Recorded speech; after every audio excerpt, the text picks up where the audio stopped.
చిన్నప్పుడు స్కూల్లో ఉన్నప్పుడు ఇంట్లో ఉన్నప్పుడు విమానం సౌండ్ వినపడగానే ఇంట్లో నుంచి కానీ స్కూల్ నుంచి కానీ అలా బయటికి పరిగెత్తకుండా వచ్చి అలా ఆకాశం వైపు చూస్తూ అది ఎక్కడుందా అని ఎత్తుక్కునే రోజు నుంచి ఈరోజు విమానం ఎక్కి ఫస్ట్ టైం ప్రయాణించే రోజు వరకు అలా ఫోన్ తీసి అందరికీ వీడియో కాల్ చేసి తెలిసిన వాళ్ళందరికీ ఇంట్లో వాళ్ళకి అమ్మ నాన్నలకి అందరికీ ఫోన్ చేసి ఇదిగో నేను విమానం ఎక్కుతున్నాను, ఇదిగో నేను ఎయిర్పోర్ట్లో ఉన్నాను అని చూపించుకుంటే ఆ సంతోషం మనకంటే ఎక్కువ సంతోషపడే మన అమ్మ నాన్న. ఎందుకంటే వాళ్ళు ఎట్లాగో ఎక్కకపోయినా మనం ఎక్కితే వాళ్ళు ఎక్కినట్టుగా ఫీల్ అవుతారు.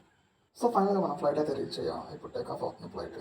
సో చూడండి పైనుంచి వ్యూ ఎంత అద్భుతంగా ఉందో మీరు ఎంజాయ్ చేయండి. కుదిరితే మీరు కూడా ఎప్పుడైనా ఫ్లైట్ ఎక్కినప్పుడు చూడండి.